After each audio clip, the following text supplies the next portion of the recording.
ಮಕ್ಕಳು ಸಿಕ್ಕಾಪಟ್ಟೆ ಇಷ್ಟಪಡೋ ಅಂಥ ಡೋನಟ್ನ ಮನೆಯಲ್ಲೇ ಮಾಡೋಣವಾ. ತುಂಬ ದಿನದಿಂದ ನನ್ನ ಮಗ ಡೋನಟ್ ಮಾಡಿಕೊಡಮ್ಮ ಅಂತ ಕೇಳ್ತಾನೆ ಇದ್ದ. ಅವನ ಬರ್ತ್ಡೇ ಇತ್ತು ಅಂತ ನಾನು ಸಹ ಈ ಡೋನಟ್ನ ಟ್ರೈ ಮಾಡಿದ್ದೆ. ತುಂಬ ಚೆನ್ನಾಗಿ ಬಂದಿತ್ತು. ನೋಡೋಕ್ಕಂತೂ ಹೊರಗಡೆ ಸಿಗುತ್ತಲ್ಲ ಅದೇ ಡೋನಟ್ ಥರ ಕಾಣಿಸ್ತಾ ಇದೆ ಅಲ್ವಾ. ಇದನ್ನು ಮಾಡೋದಕ್ಕೆ ಮೊದಲಿಗೆ ಒಂದು ಬೌಲ್ಗೆ 1 ಕಪ್ಪಷ್ಟು ಕಾಯಿಸಿ ಹಾರಿಸಿರೋ ಅಂಥ ಹಾಲನ್ನ ತೊಗೊಳ್ಳಿ. ಹಾಲು ತುಂಬ ಬಿಸಿ ಇರಬಾರ್ದು. ಈಗ ಇದಕ್ಕೇನೆ 3 ಟೇಬಲ್ ಸ್ಪೂನಷ್ಟು ಸಕ್ಕರೆನ ಹಾಕ್ಕೊತಾ ಇದ್ದೀನಿ. ಇದಕ್ಕೇನೆ ನಾನು ಇಲ್ಲಿ ಇನ್ಸ್ಟೆಂಟ್ ಡ್ರೈ ಈಸ್ಟ್ನ 1 ಟೇಬಲ್ ಸ್ಪೂನಷ್ಟು ಯೂಸ್ ಮಾಡ್ತಾ ಇದ್ದೀನಿ. ಇದು ಇನ್ಸ್ಟೆಂಟ್ ಡ್ರೈ ಈಸ್ಟ್ ಆಗಿರೋದ್ರಿಂದ ಮತ್ತೆ ಇದನ್ನು ಹೀಗೇನೆ ಆಕ್ಟಿವೇಟ್ ಮಾಡೋ ಅವಶ್ಯಕತೆ ಇಲ್ಲ. ಈ ಸಕ್ಕರೆ ಕರಗೋವರೆಗೂ ಚೆನ್ನಾಗಿ ಈ ರೀತಿ ಮಿಕ್ಸ್ ಮಾಡ್ಕೋಬೇಕು. ಈ ಸಕ್ಕರೆ ಕಂಪ್ಲೀಟಾಗಿ ಕರಗೋಗಿ ಆದಮೇಲೆ ನಾನು 3 ಕಪ್ಪಷ್ಟು ಮೈದಾ ಹಿಟ್ಟನ್ನು ಸೇರಿಸ್ಕೊತಾ ಇದ್ದೀನಿ. ಇಲ್ಲಿ ಮೈದಾ ಹಿಟ್ಟನ್ನು ತುಂಬ ಪ್ರೆಸ್ ಮಾಡಿ ಹಾಕ್ಕೋಬಾರ್ದು, ಮೇಲೆನೇ ಹಾಕ್ಕೊಂಡಿರೋದು. ಇದಕ್ಕೇನೆ ಅರ್ಧ ಟೀ ಸ್ಪೂನಷ್ಟು ಉಪ್ಪು, ಹಾಗೇನೆ 2 ಟೇಬಲ್ ಸ್ಪೂನಷ್ಟು ಗಟ್ಟಿಯಾಗಿರೋ ಅಂಥ ಮೊಸರನ್ನ ಹಾಕ್ಕೊತಾ ಇದ್ದೀನಿ. ನಾನಿಲ್ಲಿ ಹಾಲು ಸೇರಿಸೋವಾಗ ನಾನು 1-2 ಟೇಬಲ್ ಸ್ಪೂನಷ್ಟು ಕಡಿಮೆ ಇತ್ತು. ನೀವು ತಗೊಳ್ಳೋದಾದರೆ 1 ಕಪ್ ಫುಲ್ ತೊಗೊಂಬಿಡಿ. ಹಾಗೇನೆ ಇಲ್ಲಿ ಮೊಸರಿನ ಬದಲಾಗಿ 1 ಮೊಟ್ಟೆನ ಸಹ ತಗೋಬೋದು. ನಾವು ತಗೊಳ್ಳೋ ಎಲ್ಲ ಇಂಗ್ರೀಡಿಯೆಂಟ್ಸೂ ರೂಮ್ ಟೆಂಪ್ರೇಚರಲ್ಲೇ ಇರಬೇಕು, ಅದನ್ನು ನೋಡ್ಕೊಳ್ಳಿ. ಈಗ ಈ ಹಿಟ್ಟನ್ನೆಲ್ಲ ಚೆನ್ನಾಗಿ ಮಿಕ್ಸ್ ಮಾಡಿಕೊಂಡು ಈ ಚಪಾತಿ ಹಿಟ್ಟು ಬರುತ್ತಲ್ಲ ಆ ರೀತಿ ಮಿಕ್ಸ್ ಮಾಡ್ಕೋಬೇಕು. ಇಲ್ಲಿ ಮೇಯ್ನ್ ಏನಂದರೆ ಈ ಹಿಟ್ಟನ್ನು ಚೆನ್ನಾಗಿ ನಾದಬೇಕಾಗತ್ತೆ. ಸೊ ಅದಕ್ಕೋಸ್ಕರ ಸ್ಲ್ಯಾಬ್ ಮೇಲೆ ಆದರೆ ಚೆನ್ನಾಗಿ ಅನುಕೂಲವಾಗಿರುತ್ತೆ ಅಂತ ನಾನು ಸ್ಲ್ಯಾಬ್ ಮೇಲೆ ಕ್ಲೀನ್ ಮಾಡಿಕೊಂಡು ಇದನ್ನು ಚೆನ್ನಾಗಿ ಈ ರೀತಿ ಪ್ರೆಸ್ ಮಾಡ್ಕೊತ ನಾದ್ಕೊತಾ ಇದ್ದೀನಿ. ಇಲ್ಲಿ ನಾವು ಹಿಟ್ಟನ್ನು ಎಷ್ಟು ಚೆನ್ನಾಗಿ ನಾದ್ತೀವೋ ಅಷ್ಟು ಚೆನ್ನಾಗಿ ಡೋನಟ್ ಬರುತ್ತೆ. ನಾನಾದರೆ ಇಲ್ಲಿ ಮೊದಲಿಗೆ 8ರಿಂದ 10 ನಿಮಿಷ ಈ ರೀತಿ ಚೆನ್ನಾಗಿ ನಾದ್ಕೊಂಡಿದ್ದೀನಿ. ನಂತರ ಇದಕ್ಕೆ ಸುಮಾರು 80 ಗ್ರಾಮಷ್ಟು ಬೆಣ್ಣೆನ ರೂಮ್ ಟೆಂಪ್ರೇಚರಲ್ಲಿರೋ ಅಂಥ ಬೆಣ್ಣೆನ ಹಾಕ್ಕೊಂಡು ಈ ರೀತಿ ಹಿಟ್ಟಿಗೆ ಚೆನ್ನಾಗಿ ಇಡಿಸಿ ಮತ್ತೆ 8 ನಿಮಿಷ ನಾದ್ಕೊಂಡಿದ್ದೀನಿ.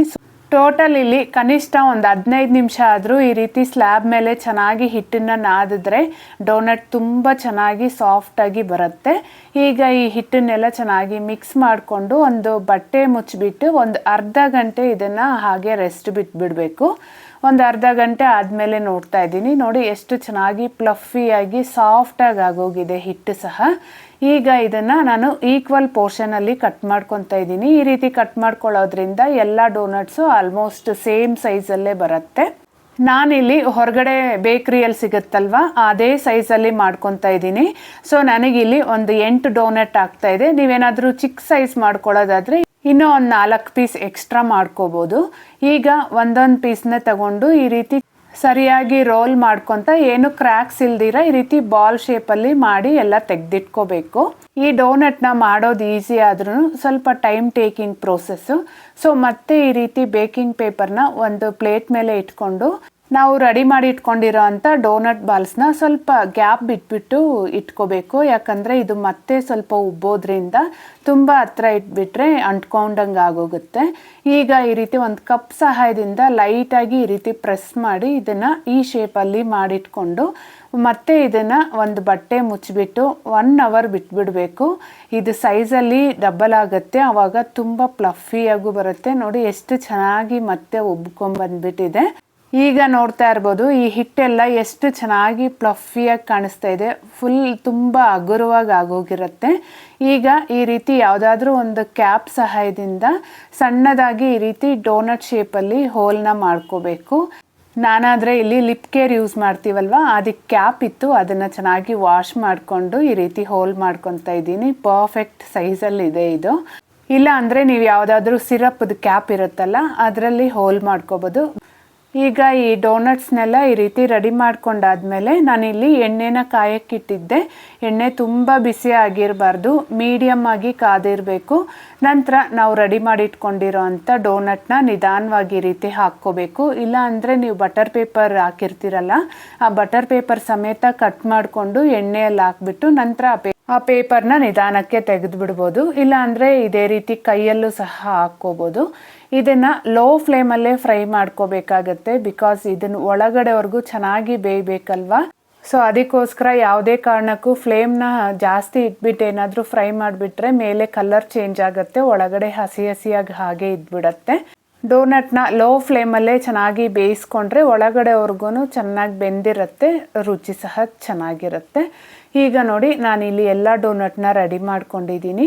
ನಿಮಗೆ ಇದನ್ನು ಒಂದನ್ನು ಕಟ್ ಮಾಡಿ ತೋರಿಸ್ತಾ ಇದ್ದೀನಿ ನೋಡಿ, ಎಷ್ಟು ಚೆನ್ನಾಗಿ ಬನ್ ಥರ ಬಂದಿದೆ ಅಲ್ವಾ. ಅದೇ ರೀತಿ ಸಾಫ್ಟಾಗಿ ಸ್ಪಾಂಜಿಯಾಗೂ ಸಹ ಇದೆ, ನೀವೇ ನೋಡ್ತಾ ಇರ್ಬೋದು. ಇನ್ನು ಮೇಯ್ನಾಗಿ ಡೋನಟ್ಗೆ ಚಾಕ್ಲೇಟ್ ಸಿರಪ್ ರೆಡಿ ಮಾಡಬೇಕಲ್ವಾ, ಅದಕ್ಕೋಸ್ಕರ ಸ್ಟವ್ ಮೇಲೆ ಒಂದು ಪಾತ್ರೆನ ಇಟ್ಕೊಂಡು ಒಂದು 1/3 ಕಪ್ಪಷ್ಟು ಹಾಲನ್ನ ಹಾಕ್ಕೊಂಡಿದ್ದೀನಿ. ಅದಕ್ಕೇ ಒಂದು ಸ್ವಲ್ಪ ಸಕ್ಕರೆನ ಸಹ ಸೇರಿಸ್ಕೊಂಡು, ಸಕ್ಕರೆ ಎಲ್ಲ ಕರಗಿ ಆದಮೇಲೆ ಅಂದರೆ 1 ಸ್ಪೂನಷ್ಟು ಹಾಕ್ಕೊಂಡಿದ್ದೀನಿ. ಇಲ್ಲಿ ಸಕ್ಕರೆ ನಿಮ್ಮಿಷ್ಟ, ಸ್ವಲ್ಪ ಜಾಸ್ತಿ ಇಲ್ಲ ಕಡಿಮೆ ಹಾಕ್ಕೊಂಡ್ರೂ ನಡೆಯುತ್ತೆ. ಇದಕ್ಕೇ 3/4 ಕಪ್ಪಷ್ಟು ಡಾರ್ಕ್ ಚಾಕ್ಲೇಟ್ನ ಹಾಕ್ಕೊಂಡು ಸ್ಟವ್ನ ಲೋ ಫ್ಲೇಮಲ್ಲೇ ಇಟ್ಕೊಂಡು ಚಾಕ್ಲೇಟ್ ಕರಗೋವರೆಗೂ ಮಿಕ್ಸ್ ಮಾಡ್ಕೊತಾ ಇರಬೇಕು.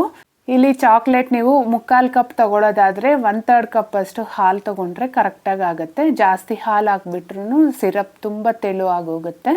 ಈಗ ನಾವು ರೆಡಿ ಮಾಡಿ ಇಟ್ಕೊಂಡಿರೋ ಅಂಥ ಚಾಕ್ಲೇಟ್ ಸಿರಪ್ಪಲ್ಲಿ ಡೋನಟ್ನ ಈ ರೀತಿ ಅದ್ದುಬಿಟ್ಟು ನಿಧಾನಕ್ಕೆ ತೆಗೆದಿಟ್ಕೊಂಡ್ರೆ ಆಯಿತು.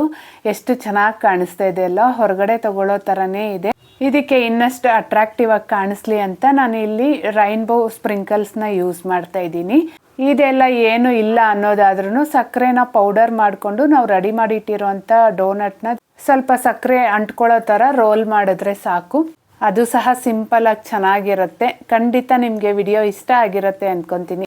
ಇಷ್ಟ ಆಗಿದ್ರೆ ಮಾತ್ರ ಮಿಸ್ ಮಾಡದೆ ವಿಡಿಯೋನ ಲೈಕ್ ಮಾಡಿ, ಹಾಗೆ ಚಾನಲ್ನ ಸಬ್ಸ್ಕ್ರೈಬ್ ಮಾಡಿ. ಇನ್ನಷ್ಟು ಇಂಟ್ರೆಸ್ಟಿಂಗ್ ವಿಡಿಯೋಸ್ ಜೊತೆ ಮತ್ತೆ ಸಿಗೋಣ. ಅಲ್ಲಿವರೆಗೂ ಥ್ಯಾಂಕ್ ಯು.